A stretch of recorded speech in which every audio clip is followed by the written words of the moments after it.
안녕하세요. 대한민국 최고의 강연 최강 1교시에서 강연을 맡은 경영학자 김병규입니다. 저는 미국 USC 대학에서 교수를 하다가 한국에 들어왔고요. 지금은 연세대학교 경영대학에서 교수를 하고 있습니다. 우리가 소비를 하는 이유, 우리가 욕구나 욕망을 가지는 이유에 대해서 주로 연구를 하고 있고요. 이런 연구에 기반해가지고 기업을 위해서 브랜드 전략이나 마케팅 전략을 수립을 하고 있습니다. 제가 오늘 들려드릴 이야기는요, 스마트폰과 관련된 것인데요. 요즘 스마트폰에 중독된 분들이 정말 많다고 합니다. 그런데 스마트폰 중독이라는 게요, 우리가 단순하게 스마트폰을 너무 많이 사용하는 그런 문제가 아닙니다. 그 뒤에 훨씬 더 큰 일이 지금 벌어지고 있는데요. 바로 지금 세상이 중독 경제 시대로 패러다임 전환이 일어나고 있다는 점입니다. 중독 경제 시대로 변하고 있기 때문에 우리가 스마트폰에 쉽게 중독이 될 수밖에 없는 거죠. 그래서 오늘 강연 주제는요, 호모 아딕투스, 중독 경제 시대가 오다입니다.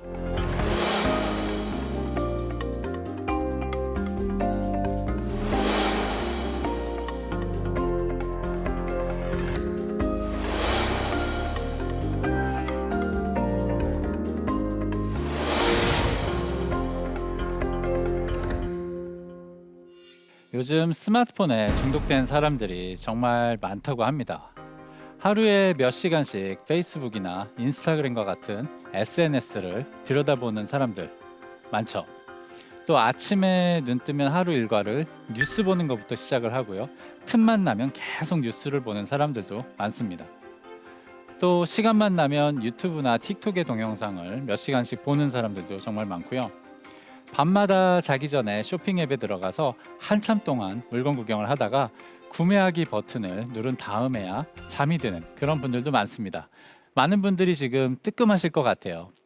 사실 우리가요, 스마트폰을 필요할 때만 사용하면 참 좋은데, 일단 사용하기 시작을 하면은 잘 멈추지를 못합니다. 또 사용을 안 하면 자꾸 불안해지고 자꾸 사용하고 싶다는 욕구가 생기기도 합니다. 스마트폰 중독인 거죠. 근데 많은 사람들이 이런 스마트폰 중독을 자기 자신의 책임이다, 내 의지가 약해서 그렇다, 이렇게 생각을 하는데요. 전혀 그렇지가 않습니다. 우리가 스마트폰에 중독이 되는 이유가요, 우리 의지가 약해서 그런 게 아니고요. 지금 경제 시스템이요, 스마트폰 앱에 대한 중독을 이익으로 전환시키는 그런 경제 시스템이 만들어지고 있기 때문입니다. 우리 의지가 약해서 그런 게 아니고요. 세상이 변하고 있는 거죠. 세상의 경제 시스템이 지금 바로 중독 경제로 변화를 하고 있습니다.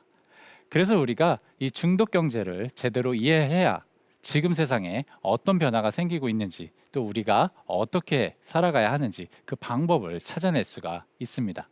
그럼 이쯤에서 많은 분들이 스마트폰 중독이 정확하게 무엇인가요? 이런 궁금증을 가지실 것 같은데요. 그래서 우선 거기에 대해서 좀 설명을 드리겠습니다. 사실 중독을 이야기할 때 두 가지 기준이 있어요. 하나는 정신의학계에서 말하는 기준인데요. 정신의학계에서 말하는 중독은요, 질병으로서의 중독입니다. 정신의학계에서는 사실은 질병을 진단하고 치료를 해야 되겠죠. 그래서 아주 심한 그런 수준의 중독만 중독이라고 정의를 하게 돼 있습니다. 가령 예를 들어서 마약 중독 같은 경우를 정신의학계에서는 중독이라고 보고 있습니다. 이런 질병으로서의 중독 관점에서는요, 스마트폰 중독은 중독으로 이제 해당이 되지는 않습니다.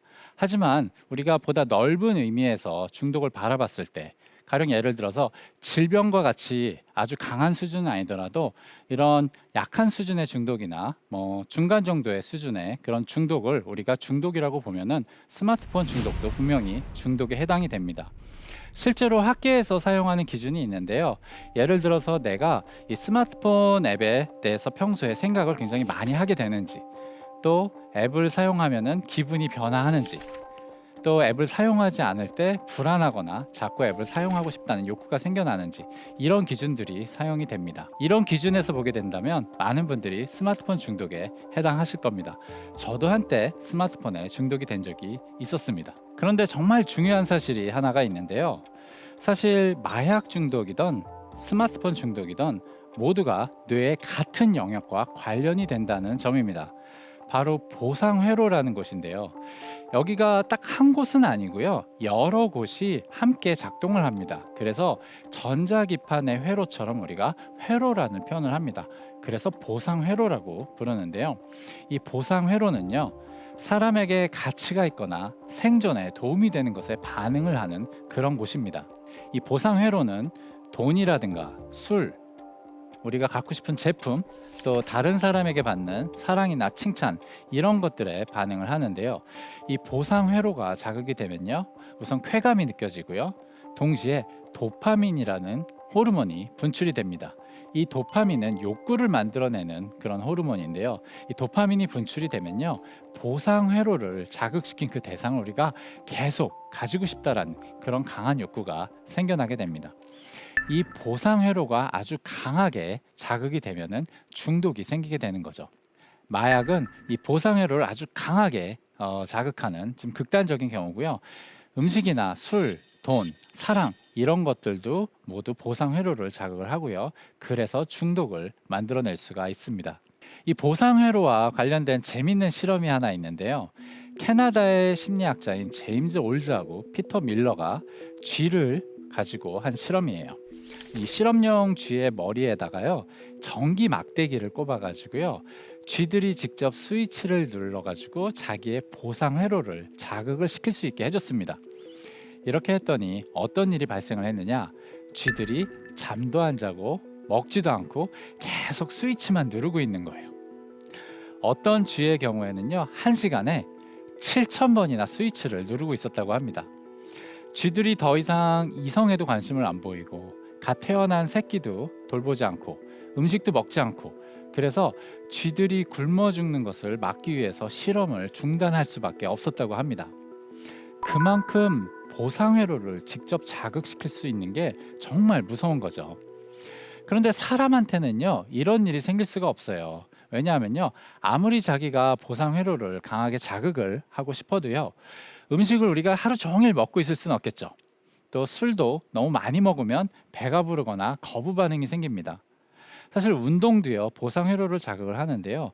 운동도 체력의 한계가 있기 때문에 우리가 하루 종일 운동을 할 수 있지는 않겠죠. 또 운동을 너무 많이 하면은 부상이 생기기도 합니다. 또 돈이나 갖고 싶은 제품, 사랑, 이런 거 얻으려면 정말 많은 노력이 필요합니다. 그래서 현실에서는요, 사람이 아무리 자기가 하고 싶어도 자기 보상 회로를 계속 자극을 시키는 게 불가능합니다. 좀 더 정확하게 이야기를 하자면요, 불가능했었죠. 근데 이게 이제 가능해지고 있습니다. 바로 스마트폰 때문인데요. 우리가 사용하는 스마트폰 안에는요, 사람의 보상 회로를 자극하는 것들이 정말 가득합니다. 이 페이스북이나 인스타그램 같은 SNS를 사용하다 보면요, 다른 사람들에게 이 칭찬과 사랑을 정말 쉽게 받을 수가 있습니다. 또 쇼핑 앱을 구경하다 보면 깜짝 할인이나 깜짝 선물을 받게 되죠.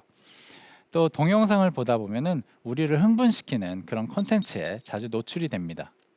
그런데 이 스마트폰이라는 게 24시간 우리가 이용할 수가 있죠. 또 많이 사용한다고 해서 배가 부르거나 질리지도 않죠. 또 부상을 당할 염려도 별로 없습니다. 그리고 대부분 처음에는 무료로 제공이 됩니다. 사실상 우리한테요, 24시간 보상회로를 자극시킬 수 있는 이런 스위치가 주어진 거나 마찬가지입니다. 그렇기 때문에 우리가 일상 속에서 쉽게 스마트폰에 중독이 될 수밖에 없는 거죠. 그래서 지금 우리의 모습을 호모 아딕투스라고 부를 수가 있습니다. 여러분들 현생 인류를 학문적으로 뭐라고 부르는지 혹시 아세요? 호모 사피엔스라고 부릅니다. 이 다양한 호모 속에 속하는 그런 이제 인류 중에서 가장 머리가 좋은 지혜를 가진 인류라는 의미에서 호모 사피엔스라고 부르는 거죠. 이렇게 부르는 것을 학계에서는 이명법이라고 하는데요. 이런 이명법을 사용해서 우리가 갖고 있는 특징들을 많이 묘사를 합니다. 예를 들어서 이성적이고 합리적인 인간이라는 의미에서 호모 이코노미쿠스라는 그런 말도 있고요. 이 사회적 인간이라는 의미에서 호모 소시우스라는 말도 있습니다. 이런 이명법을 사용해서 지금 우리의 모습을 표현해 본다면 늘 중독되는 인간, 언제 어디서나 쉽게 중독되는 인간, 그런 의미에서 호모 아딕투스라고 부를 수가 있겠습니다. 자, 그럼 여기서 한 가지 중요한 질문을 던져보도록 하겠습니다. 왜 스마트폰 앱 안에는요, 우리의 보상 회로를 자극시키는 게 이렇게 많은 걸까요? 원래 스마트폰이란 게 그런 걸까요? 그렇지가 않습니다.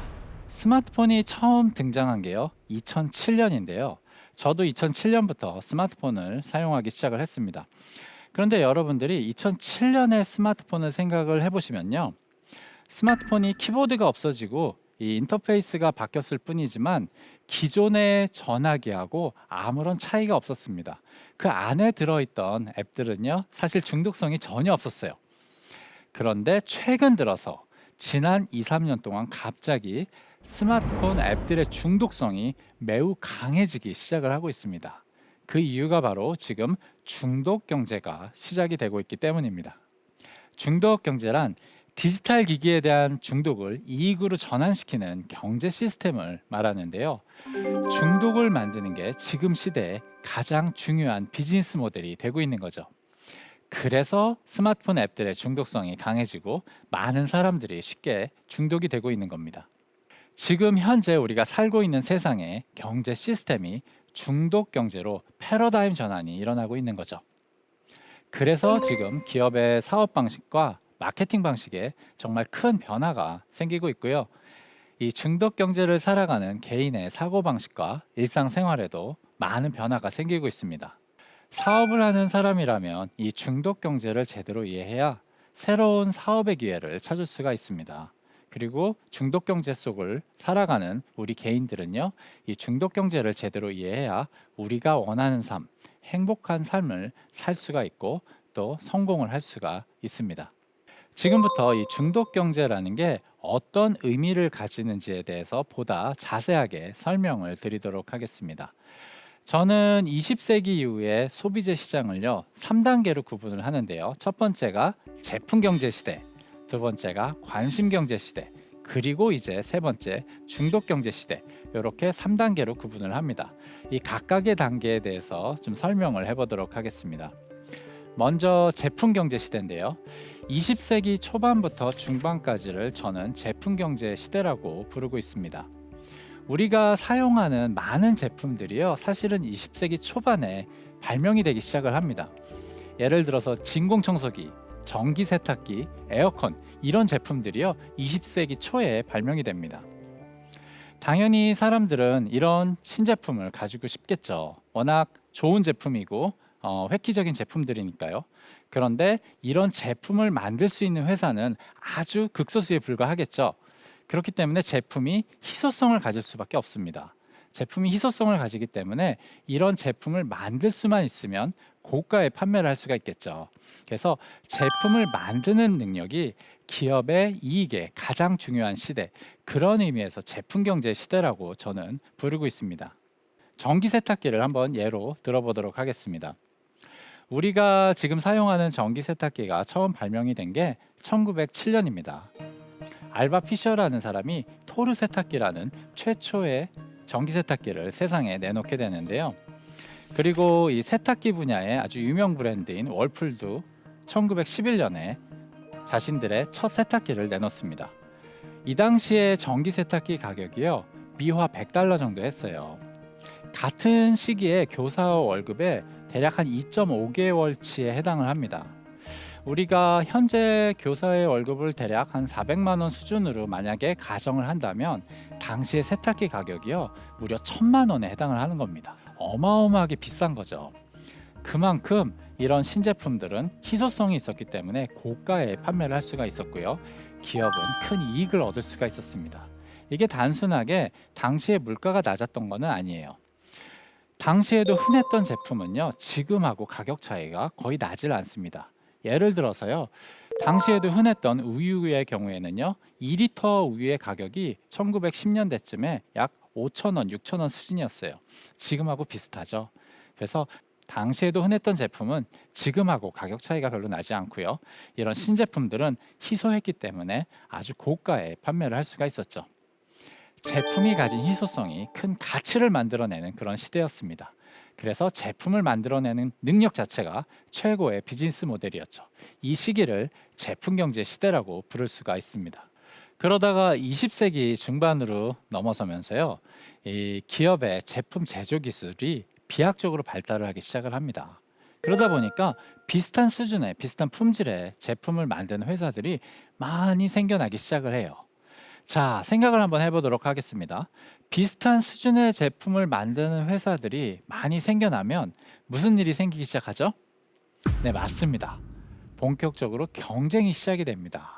자, 그러면 기업이 경쟁에서 이기려면요, 어떻게 해야 되겠죠? 소비자들로 하여금 자신의 제품이 우수하다고 생각하게 만들어야 되겠고요. 소비자의 마음속에 내 제품을 갖고 싶다라는 그런 욕망을 가지도록 해야 되겠죠. 그래서 중요해지기 시작을 한 게 바로 마케팅과 광고입니다. 여러분들 경영에서 마케팅이라는 게 너무 당연한 것처럼 생각을 하실 텐데요. 사실 마케팅의 역사가 그렇게 길지는 않습니다. 최초의 마케팅 교재로 알려진 책이 있어요. 로 엘더슨의 마케팅 행동과 경영 활동이라는 책인데요. 이 책이 나온 게 1957년입니다. 그리고 그 이후에 비슷한 마케팅 도서들이 나오기 시작을 합니다. 1950년대 후반, 1960년대부터 본격적으로 마케팅의 시대가 시작되었다, 이렇게 볼 수가 있는 거죠. 그리고 때마침 텔레비전이 사람들 사이에 보급이 되기 시작을 합니다. 그러면서 방송사와 기업 사이에 협력 시스템이 구축이 되기 시작을 하는데요. 여러분들은 방송사가 사람들을 위해서 재밌는 방송을 만든다고 생각하기 쉬운데요. 방송사가 아무 이유 없이 사람들한테 재밌는 방송을 만들어서 보여주진 않겠죠. 방송사 입장에서도 방송을 만드는 게 이익에 도움이 되기 때문에 방송을 만드는 겁니다. 그래서 방송사는 재밌는 방송을 만들어서 사람들의 관심을 텔레비전에 붙들어 두고, 그때 기업은 텔레비전을 보는 사람들에게 자신의 제품에 대한 광고를 보여주는 거죠. 그래서 방송사와 기업 사이의 협력 시스템이 구축이 되는데요. 이 시기를 관심경제 시대라고 부를 수가 있습니다. 텔레비전에 대한 관심을 이익으로 전환시킨다는 의미에서 관심경제라고 부를 수가 있는 거죠. 이 협력 시스템이 효과적으로 작동을 하면서 이 방송사와 광고 회사들이 지난 5, 60년 동안 아주 크게 발전을 하게 됩니다. 사실 이 관심 경제가요, 이 소비재 시장에 있어서 지난 60년 동안 가장 중요한 비즈니스 모델이었는데요. 근데 한 가지 단점이 있습니다. 어떤 단점이 있냐면요. 사실 우리가 텔레비전에서 광고를 보내주려면요, 우리가 텔레비전에서 광고를 하기 위해서는요, 방송이 끝난 다음에만 광고를 보여줄 수가 있겠죠. 그리고 방송 채널 수도 제한이 돼 있죠. 그렇다 보니까 이 광고 공간이라는 게 아주 제한적이에요. 광고 공간이 제한적이니까 광고 단가는 당연히 아주 비싸겠죠. 그래서 이런 큰 비용을 지불할 수 있는 소수의 큰 기업에게 큰 이익을 가져다 준 게 바로 관심경제 시스템의 핵심입니다. 그런데 2007년 어떤 물건이 하나 등장을 하면서 이 관심경제 시스템이 갑자기 끝나게 됩니다. 여러분들, 2007년 바로 스마트폰이 등장을 하게 되는 거죠. 여러분들 잘 아시다시피 스마트폰 안에는요, 정말 많은 앱들이 있습니다. 그리고 이게 텔레비전처럼 방송이 끝나야만 광고를 보여줄 수 있는 게 아니고요, 언제든지 이곳저곳에 광고를 보여줄 수가 있죠. 또 사람마다 다른 광고를 보여줄 수가 있습니다. 그렇다 보니까요, 스마트폰 안에 광고를 보여줄 수 있는 광고 자리가요, 기하급수적으로 늘어나게 됩니다. 광고 자리가 기하급수적으로 늘어나면 광고 가격은 크게 하락을 하겠죠. 근데 단순하게 광고 단가가 하락을 하는 것뿐만이 아니고요, 광고의 효과성은 전례 없이 높아지기 시작을 합니다. 그 이유가 이제 광고가 사람들에 대한 데이터에 기반해서 제품을 보여주기 때문인데요. 여러분들이 뭘 좋아하는지, 또 여러분들이 어떤 제품을 구경을 했는지, 이런 데이터를 얻어서 여러분들이 관심을 가질 만한 제품을 광고로 보여주죠. 그리고 우리가 한번 광고를 보고 나면은 그걸로 끝나는 게 아니고, 같은 제품에 대한 광고가 우리가 어디로 가든 계속 따라다니죠. 그래서 광고의 효과성은 전례 없이 높아지게 됩니다. 광고의 단가는 내려가고 광고의 효과성은 높아지고, 이렇게 되다 보니까 이제는요, 모든 사업자들이 광고를 하고 싶어 하고 실제로 광고를 하고 있습니다. 그렇다 보니 광고 자리를 제공하는 게 갑자기 가장 중요한 그런 비즈니스가 되기 시작을 합니다. 스마트폰 안에 광고 자리를 제공하는 게 많은 테크 기업에게 가장 중요한 비즈니스가 되는 거죠. 어떤 의미에서 지금 시대에 황금알을 낳는 거위라고도 할 수가 있습니다. 이게 엄청난 변화인데요. 과거에는요, 광고라는 게 물건을 팔기 위한 수단에 불과했어요. 근데 갑자기 광고 자리를 제공하는 것 자체가 비즈니스의 목적이 되기 시작을 하는 거죠. 그래서 많은 테크 기업들이 사실은요, 광고 사업자라고 볼 수가 있습니다. 우리가 미국의 빅테크 기업이라고 부르는 구글이나 페이스북, 아마존 이런 데들이 전부 다 사실은 광고 사업자들입니다. 페이스북 같은 경우는요, 매출의 98%가 광고에서 나오고요.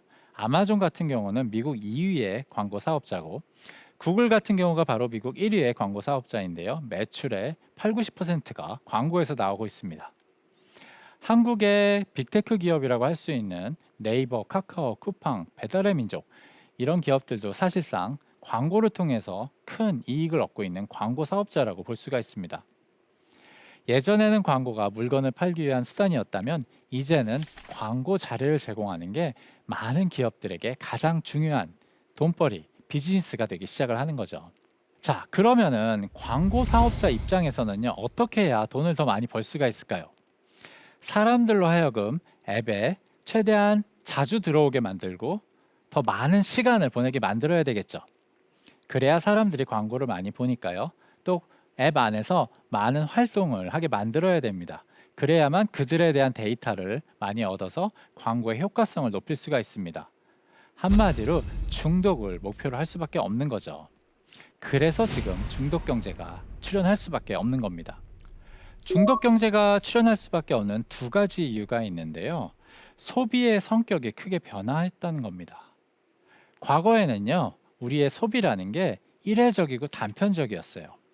우리가 제품을 하나 사고 나면요, 그 물건이 고장 나거나 낡기 전까지는 새 제품을 잘 안 샀습니다. 매장을 가더라도요, 하나의 매장에서 판매하는 물건이 제한적이다 보니까 한 매장에 가면 몇 가지 물건을 못 사죠. 다른 물건을 사려면 또 다른 매장에 가야 했습니다. 이 구매 행동 자체가 굉장히 단편적이었죠. 컨텐츠에 대한 소비도 굉장히 일회적이고 단편적이었습니다. 예전에는 영화를 보기 위해서는요, 극장에 가거나 이 주말에 하는 영화를 볼 때까지 기다려야 됐습니다. 제가 어렸을 때 제일 좋아하던 배우가요, 율 브린너라는 배우인데요. 여러분들 율 브린너를 아시는지 모르겠어요. 제가 지금도 가장 좋아하는 영화를 뽑으라고 하면은 제가 어린 시절에 본 이색지대라는 영화인데요. 율 브린너가 나오는 영화입니다. 이 영화를 보기 위해서 정말로 일주일 동안 내내 이 영화 생각만 하면서 기다렸고요. 또 영화 한 편을 보고 나면은 계속 이 영화에 대한 생각을 하면서 지냈습니다. 그만큼 컨텐츠에 대한 소비 자체가 일회적이고 단편적이었죠. 근데 지금은요, 모든 소비가요, 연속적이고 확장적이에요. 워낙에 물건이 다양하다 보니까 하나의 물건을 사고 나면요, 관련해서 살 수 있는 물건이 정말 많아요.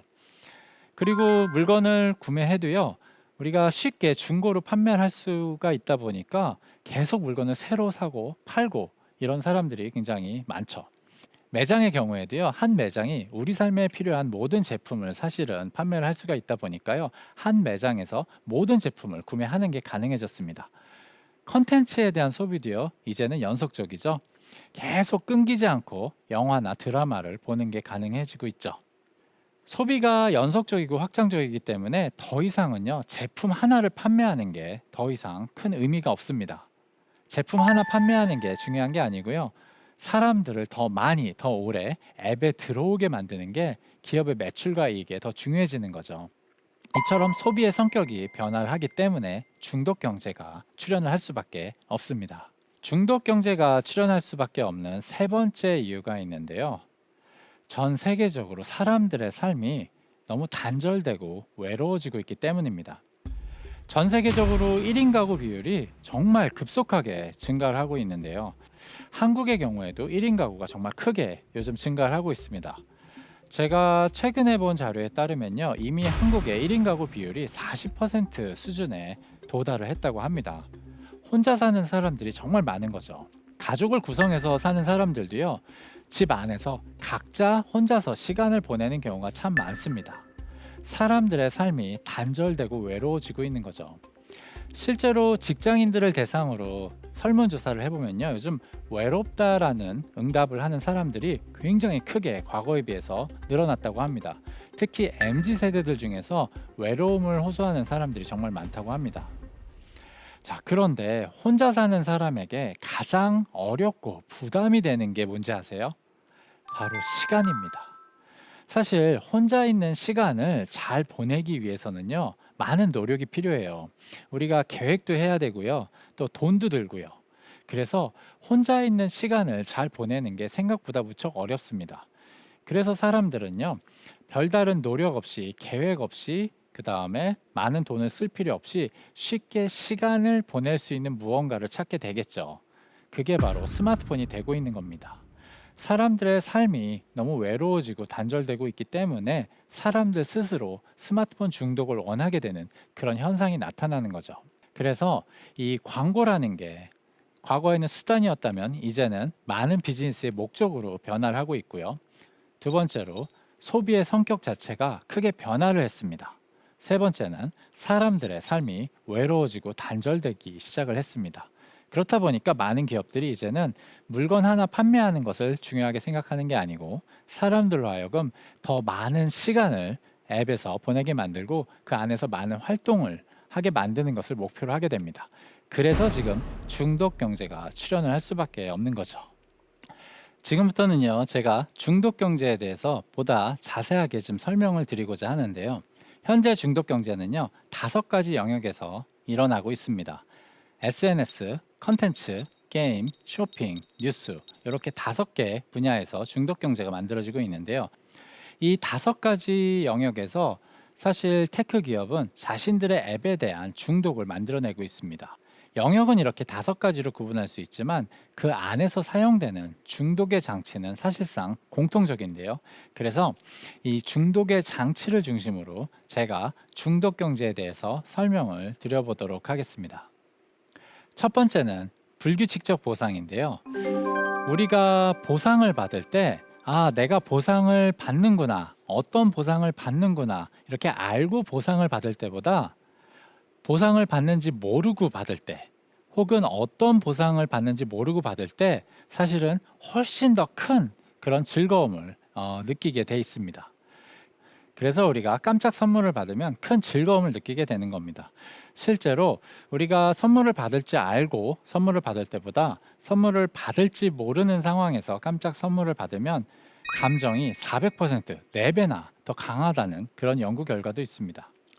실제로 뇌과학 연구자들이 이런 불규칙적 보상이 어떤 효과가 있는지 실제로 뇌의 활동을 들여다보면서 실험을 한 적이 있는데요. 여러분들 MRI라는 기계 아시죠? 이 뇌 활동을 측정하기 위한 그런 기계인데요. 이 실험 참가자들을 MRI 기계 안에 눕혀놓고서 이 빨대를 통해서 그들에게 물이나 주스를 이렇게 몇 방울씩 주는 그런 실험을 합니다. 물은 별로 맛이 없죠. 주스는 달콤하니까 좋죠. 이 주스가 바로 보상인데요. 한 조건에서는 사람들이 물과 주스가 규칙적인 간격으로 제공이 됐어요. 다른 조건에서는요, 언제 주스가 나오고 언제 물이 나오는지 사람들이 모르는 상태에서 물과 주스가 제공이 됐습니다. 그리고 나서 뇌 활동을 관찰을 해봤는데 물과 주스가 불규칙적 간격으로 제공이 될 때 뇌의 보상 회로가 훨씬 더 강하게 자극이 된다는 게 확인이 됐습니다. 그만큼 보상이라는 게 불규칙적으로 제공이 되면요, 뇌의 보상 회로가 더 강하게 자극이 되는 거죠. 그래서 불규칙적 보상이 중독을 만들어낼 수 있는 겁니다. 이 불규칙적 보상이 설명해 주는 게 바로 슬롯머신인데요. 여러분들 슬롯머신이라는 그런 게임기 아시죠? 라스베가스 1층에 가면요, 이 호텔 1층에 슬롯머신 기계가 가득 깔려 있는데요.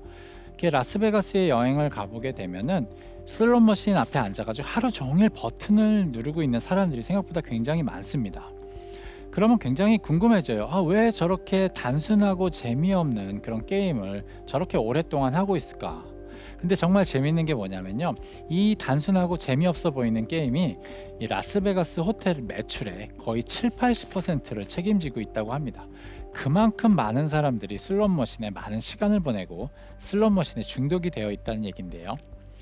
슬롯머신에 중독이 될 수밖에 없는 이유가 바로 불규칙적 보상입니다. 슬롯머신을 하다 보면요, 우리가 언제 상금이 나올지 알 수가 없어요. 그러다가 상금을 받게 되면요, 불규칙적 보상이 주어지는 거죠. 그러면 뇌의 보상 회로가 아주 강하게 자극이 되고 큰 쾌감을 느끼게 됩니다. 한번 이런 경험을 하게 되면요, 중독이 생기게 되는 거죠. 그래서 사람들이 이런 단순한 게임에 쉽게 중독이 되는 겁니다. 불규칙적 보상이 중독을 만들어내는 예는 우리 주변에서도 쉽게 찾아볼 수가 있는데요. 아이들이 장난감 살 때 요즘은 장난감 상자 안에 어떤 장난감이 들어있는지 모르는 경우가 많아요. 내가 뭘 사는지 모르고 사게 되는 거죠. 그러다가 자기가 원하는 장난감이 그 안에 들어있으면 아이들은 정말로 큰 쾌감을 느끼게 됩니다. 그러면서 중독이 될 수 있는 거죠. 또 유튜브를 보다 보면요, 이 초콜릿인데 초콜릿 안에 장난감이 숨겨져 있는 그런 초콜릿을 깨는 그런 동영상이 있습니다. 이 동영상을 몇 시간씩 보는 아이들이 굉장히 많다고 해요. 사실 아이들이 장난감을 좋아하는데 그 초콜릿 안에 어떤 장난감이 들어있는지 모르는 거죠. 그러다가 장난감이 딱 나오게 되면은 자기가 기대하지 않은 순간에 자기가 보고 싶은 그런 장난감이 나오면 뇌가 쾌감을 느끼면서 거기에도 쉽게 중독이 됩니다. 이런 것들이 모두 불규칙적 보상이 중독을 만들어내는 그런 예들이라고 할 수가 있습니다. 원래는 불규칙적 보상이 가장 많이 사용이 되는 곳은 게임이었어요. 여러분들 게임 많이 하시면요, 요즘에 아이템, 여러분들이 승리해서 아이템을 얻거나 돈 주고 아이템을 사도 어떤 아이템을 받게 되는지 대부분의 경우 모릅니다. 그러다가 내가 원하는 아이템, 레어 아이템, 레전더리 아이템 이런 게 나오면 굉장히 큰 쾌감을 느끼죠. 그래서 게임 안에는 이 불규칙적 보상이라는 게 기본적으로 원래 사용이 되고 있는데요. 근데 요즘 보면은요, 게임에만 불규칙적 보상이 사용이 되는 게 아니고요, 쇼핑 앱에 들어가서 물건을 구경하다 보면은 갑자기 기대하지 않는 순간에 할인이 뜨기도 하고요, 쿠폰을 받기도 합니다. 이런 것들이 다 불규칙적으로 보상을 받는 거죠. 랜덤 박스라고요, 그 안에 어떤 제품이 들어있는지 사람들한테 알려주지 않고서 판매하는 그런 제품도 있습니다. 이런 것들이 전부 다 사람들이 기대하지 않는 순간에 자기가 원하는 제품을 얻게 하는 그런 장치들이죠. 그러면은 뇌가 큰 쾌감을 느끼면서 쉽게 중독이 됩니다. 스마트폰 앱이 중독을 만들어내는 두 번째 장치는요, 바로 보상에 대한 신호인데요.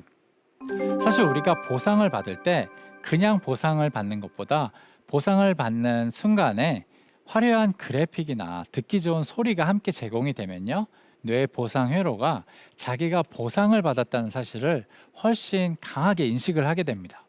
그게 슬롯머신이 사람들을 중독시키는 또 다른 이유인데요. 여러분들 슬롯머신에서 상금이 나올 때 그냥 상금만 나오는 게 아니고요, 굉장히 듣기 좋은 소리가, 화려한 현란한 소리가 함께 나옵니다. 그러면 뇌가 내가 상금을 받는구나, 이 사실을 강력하게 인식을 하게 되는 거죠. 또 게임을 하다 보면요, 여러분들 아이템을 개봉할 때 그냥 아이템이 열리지 않죠. 굉장히 화려한 그래픽이 사용하고 또 현란한 소리가 나옵니다. 따다다다다 하면서 아이템이 이렇게 개봉이 됩니다. 그러면 뇌 보상 회로가 내가 지금 보상을 받는구나, 이 사실을 강력하게 인식을 하게 됩니다. 이런 것들이 원래는 게임에서 주로 사용이 되는 건데요, 지금은 쇼핑 앱에서 할인을 받거나 아니면은 자기 관리나 자기 개발 앱을 사용할 때, 목표를 달성할 때, 이럴 때도 이런 보상에 대한 신호가 함께 제공이 되고 있습니다.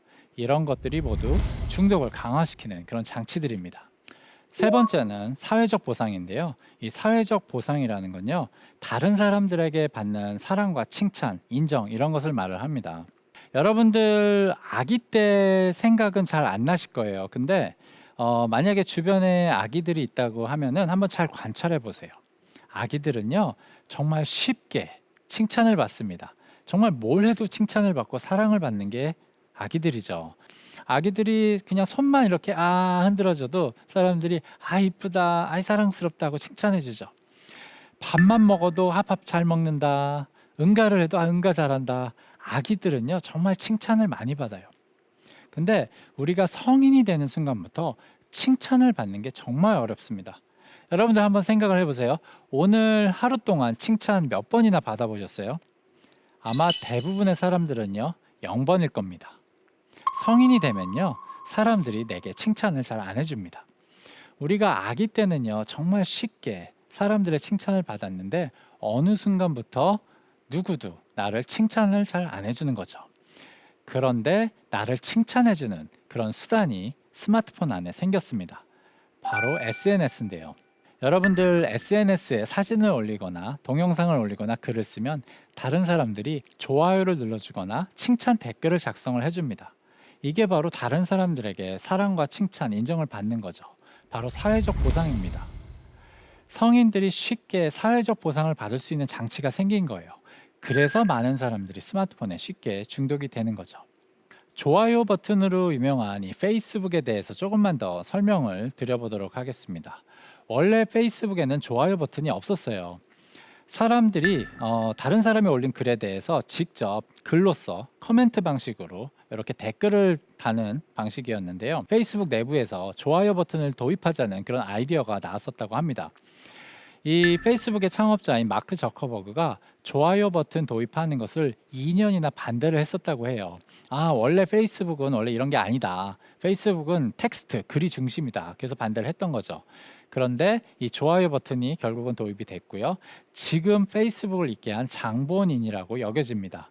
왜냐하면요, 이 좋아요 버튼이 정말 중독성이 강해서 그렇습니다.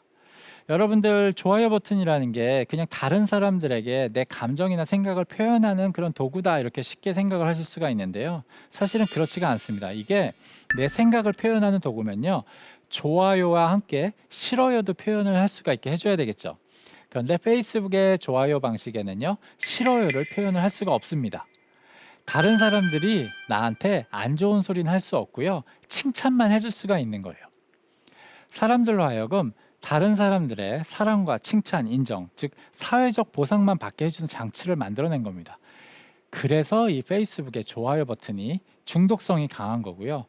그래서 이런 이유로 다른 모든 SNS나 다른 앱들이 똑같이 이 비슷한 좋아요 버튼을 모방해서 사용을 하고 있는 거죠. 한마디로 사람들이 현실에서는 받기 어려운 다른 사람들의 사랑과 칭찬을 아주 간단하게 좋아요 버튼 하나로 받을 수 있게 해주는 그런 장치인 거죠. 그래서 페이스북이나 인스타그램과 같은 SNS가 중독성이 강할 수밖에 없습니다. 그런데 이 사회적 보상이라는 게요, 이 SNS뿐만이 아니고요, 요즘은 거의 대부분의 앱에 공통적으로 사용이 되고 있죠. 심지어 쇼핑 앱에도 여러분들이 리뷰를 작성하거나 구입한 후에 자기 어떤 이제 착장샷이나 이런 사진을 올리게 되면 사람들이 좋아요 버튼을 눌러주고 댓글을 달아줍니다. 쇼핑 앱뿐만이 아니고 자기 관리 앱이나 대부분의 앱에 요즘 이런 비슷한 시스템이 사용이 되고 있습니다. 사람들로 하여금 다른 사람들의 칭찬과 인정을 쉽게 받을 수 있게 도와줘서 중독을 만들어내고 있는 거죠. 스마트폰 앱이 중독을 만들어내는 네 번째 장치는 흥분인데요. 우리가 강렬한 흥분을 느끼게 되면요, 사실 큰 쾌감을 느끼고, 이 쾌감을 느끼게 되면 또 중독이 되기가 쉽습니다. 여러분들 롤러코스터를 타게 되면요, 무섭기도 하지만 동시에 쾌감을 느끼잖아요. 이런 것들이 사실 중독을 만들어내는데요. 우리가 스마트폰으로 동영상을 보다 보면 자기도 모르게 자기를 흥분시키는 그런 자극에 쉽게 노출이 될 수밖에 없습니다. 유튜브의 알고리즘이 사람을 쉽게 중독시키는 이유가 바로 여기에 있는데요.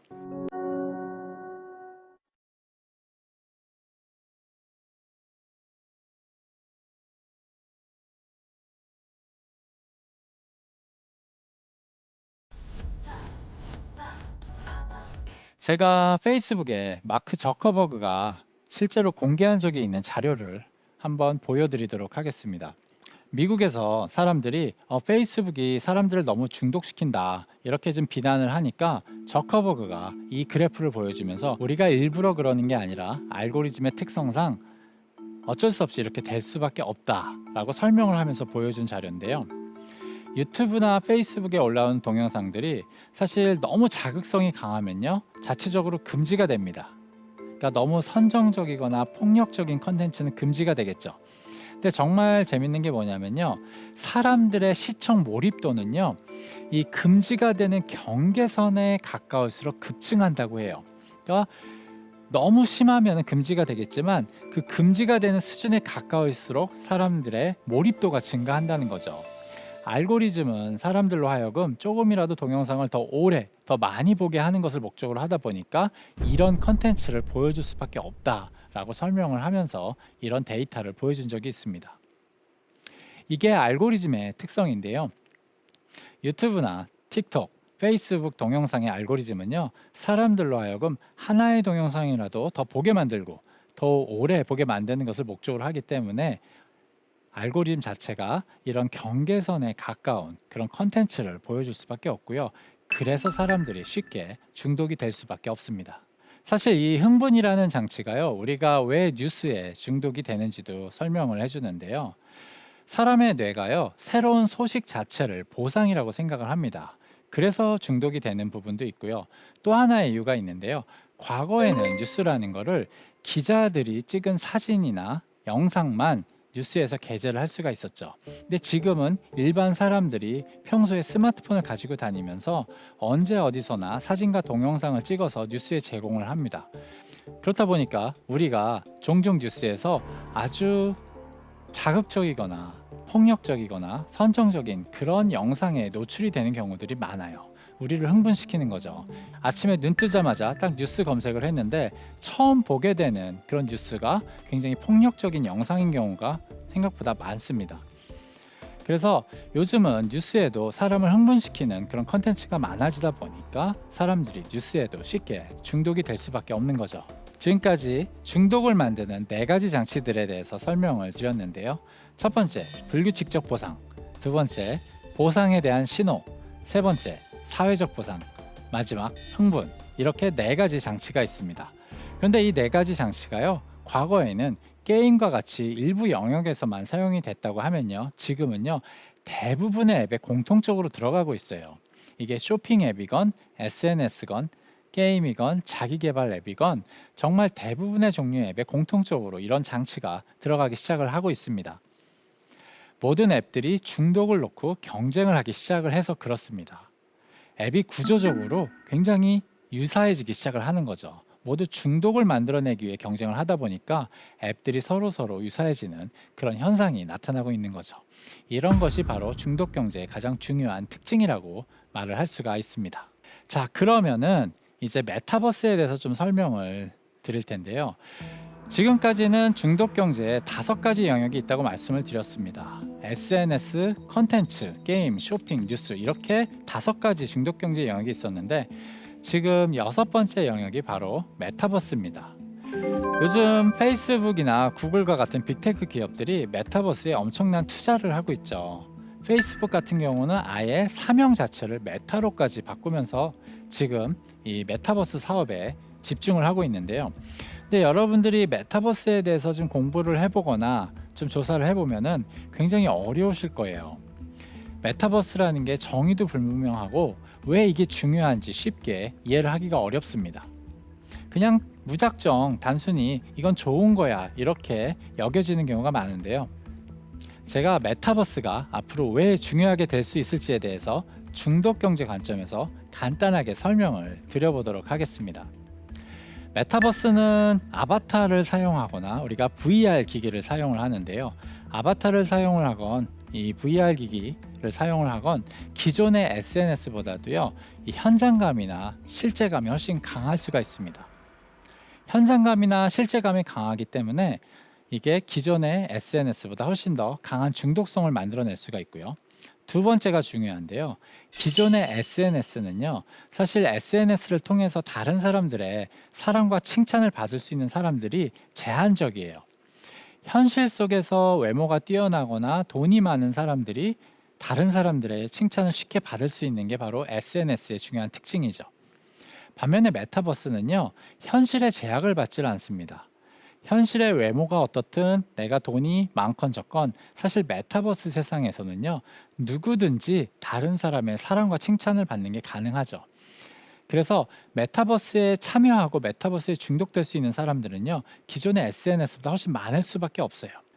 SNS와 비교하여 다른 사람들의 사랑과 칭찬을 훨씬 쉽게 받을 수 있게 해주는 게 메타버스이기 때문에 기존의 SNS보다 더 많은 사람들을 중독시킬 가능성이 있는 게 바로 메타버스인 거죠. 그렇다고 해서 지금 메타버스가 중독성이 강하다고 말하기는 아직은 어렵습니다. 아직 기술적으로 이 강한 중독성을 만들어내고 있지는 못한데요. 우리가 앞으로 한 5년, 10년을 생각해 본다고 하면은 지금 SNS하고는 비교할 수 없을 정도로 강한 중독성을 만들어낼 가능성이 있는 게 바로 메타버스라고 할 수가 있습니다. 그래서 SNS, 즉 페이스북이랑 인스타그램 다음에 사업 모델을 고민하고 있는 페이스북 입장에서는 이게 우리의 미래 먹거리다라고 생각을 하고 지금 메타버스 사업에 정말 전력을 다하고 있는 거고요. 그래서 많은 테크 기업들이 메타버스를 가장 중요한 미래 성장 동력으로 보고 있는 겁니다. 지금까지 중독 경제에 대해서 여러분께 설명을 드렸습니다. 요즘 스마트폰에 중독된 사람들이 정말 많은데요. 우리가 스마트폰에 쉽게 중독되고 있는 게요. 절대로 우리 의지가 약해서 그런 게 아닙니다. 우리가 살고 있는 경제 시스템 자체가 중독 경제로 바뀌고 있기 때문인 거죠. 스마트폰에 대한 중독을 이익으로 전환시키는 중독 경제로 우리 사회가 변화하고 있기 때문에 우리가 중독이 될 수밖에 없는 겁니다. 그래서 지금 시대가 중독 경제 시대라는 것을 명확하게 이해할 필요가 있습니다. 그래야 사업자들은 새로운 사업 기회를 찾을 수가 있고요. 개인은 중독 경제 속에서 중독되지는 않으면서 자신이 원하는 삶을 살 수가 있습니다. 그래서 다음 시간에는요, 중독 경제 시대를 살아가는 방법에 대해서 한번 이야기를 해보려고 합니다. 모두가 중독을 만들어내는 시대다. 중독을 이해해야 성공의 기회를 찾을 수가 있다. 지금 스마트폰 앱을 기반으로 하는 사업자들은요, 대부분 스마트폰 중독을 만들기 위해서 서로 경쟁을 하고 있습니다. 지금 중독을 놓고 무한 경쟁이 펼쳐지고 있는 거죠. 이런 시대에 중독을 제대로 이해하지 못하면요, 새로운 사업 기회를 찾기가 어렵고요, 또 자기가 원하는 삶을 살기도 어렵습니다. 우리가 중독이라는 것을요, 무작정 나쁜 것이라고 생각하고 외면할 게 아니고요, 제대로 이해하고 중독 경제 시대에 적응할 필요가 있습니다. 그래야 우리가 원하는 삶, 우리가 추구하는 행복한 삶을 살 수가 있습니다. 지금까지 대한민국 최고의 강연 최강 1교시 김병규였습니다.